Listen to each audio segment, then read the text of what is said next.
The average new car in America now costs over $48,000. The average American salary is $59,000. That gap, the one between what a car costs and what a person earns, is where the entire American middle class quietly makes one of the biggest financial decisions of its adult life. Not, should I buy a house? Not, should I invest? Just, new or used? It feels like a small choice, a vibe, a gut feeling in a dealership showroom under fluorescent lights. It is not a small choice. Over 10 years, it is a six-figure choice. Let me introduce you to two guys. We'll call them Marcus and Julian. Marcus is 28. He values stability and peace of mind. He likes things that work the way they're supposed to, a warranty he can call if something goes wrong, a car that smells new, an engine that doesn't make mysterious clanking noises on the highway. He's not reckless with money, he just believes that paying a little more for certainty is worth it. Julian is also 28. Same city, same income, same background. But Julian sees a car differently. To him, it's a tool to get from point A to point B, and ideally a tool that's already taken its biggest financial hit so he doesn't have to.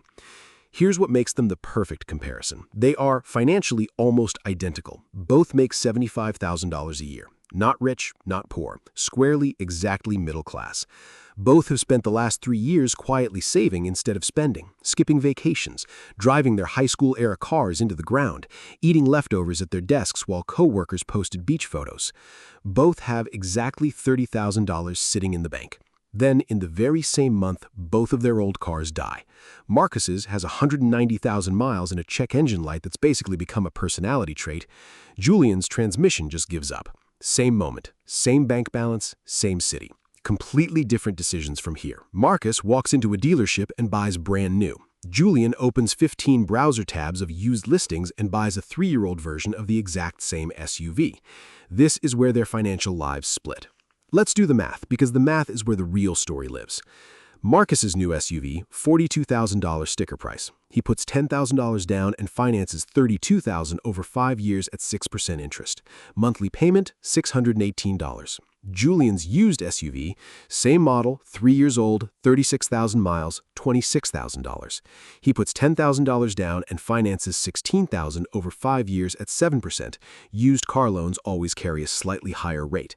Monthly payment, $317. On day one, Marcus is winning by every visible metric. New car smell, 0 miles, a little dealer keychain, free floor mats. He posts a photo. It gets 41 likes. Julian's car has a small door ding and a faint coffee stain on the passenger seat that he's already decided to just not think about. Here's the part nobody puts on Instagram. The moment Marcus drove that car off the lot, it lost about 20% of its value, just like that, before he even got it home. That's roughly $8,400 gone, for the privilege of being the first owner. This is the middle-class trap in one sentence. We finance our image and we pay interest on our insecurity. There's more hiding in the fine print. Because Marcus's car has a higher replacement value, his insurance runs $160 a month. Julian's on the 3-year-old model is $110. Add it up. Julian is paying $301 less on his loan and $50 less on insurance every single month.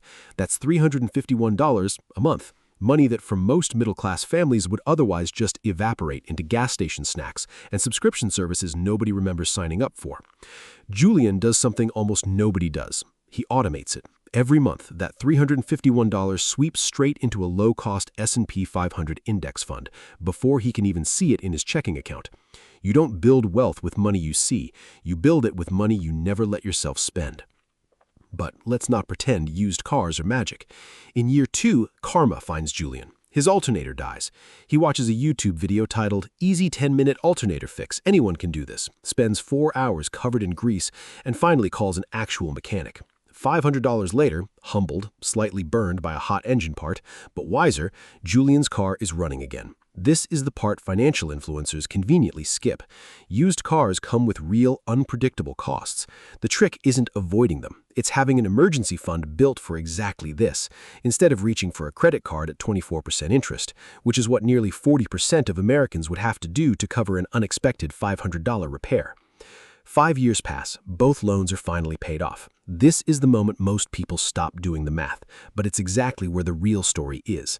Marcus, his car, bought for $42,000, is now worth about $19,000. He's paid $5,120 in total interest along the way. He owns his car outright. That's real. That matters. But over 5 years, he's watched $23,000 of value simply disappear into thin air. Julian, his car, now 8 years old, is worth maybe $9,000. Not much to look at. But that $351 a month habit, compounding at a historical average of about 10% a year, has quietly grown to roughly $27,000. Same starting cash, same income, same city. Marcus has a nicer-looking driveway.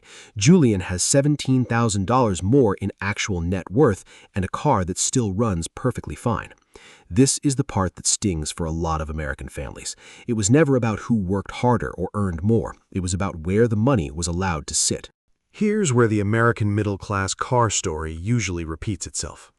At year 5, Marcus feels the itch. His car's hitting higher mileage, the warranty's long gone, and a shiny $48,000 model is sitting under the showroom lights. He trades in his old SUV for $19,000, rolls it into a new loan, and restarts the 5-year, $650 a month cycle. Forever. This is the treadmill an estimated 85% of new car buyers stay on for life, a car payment that simply never ends. Julian makes a quieter, less exciting decision. He keeps driving his 8-year-old SUV. It's not glamorous, it has 110,000 miles on it, but by year 10, with a full decade of uninterrupted compounding, his investment account has grown to over $70,000. $70,000. From a $301 a month difference nobody noticed. He now has enough, in cash, to buy a high-quality used car outright, no loan, no interest, no payment, and still have tens of thousands of dollars left compounding in the background. Marcus starts loan number 3. Julian just bought his freedom. Now, before this turns into new cars or stupid content, it's not that simple, and honestly, that's the whole point. If Marcus had bought that new car and driven it for 15 years instead of trading in at 5, the math flips. Depreciation spread over 15 years is efficient. It's not the new that hurts you. It's the cycle of trading in every 5 years, forever, paying for someone else's first 3 years of ownership.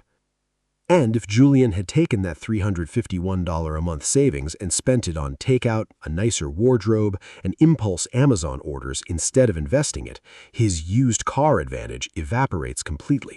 The spreadsheet assumes discipline. Real life rarely offers it for free. For the American middle class specifically, this isn't really a story about cars.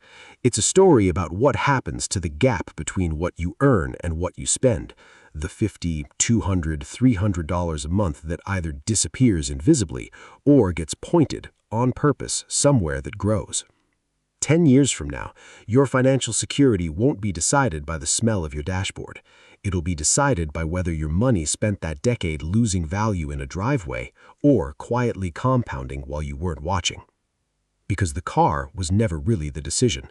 The decision was always what you did with the difference.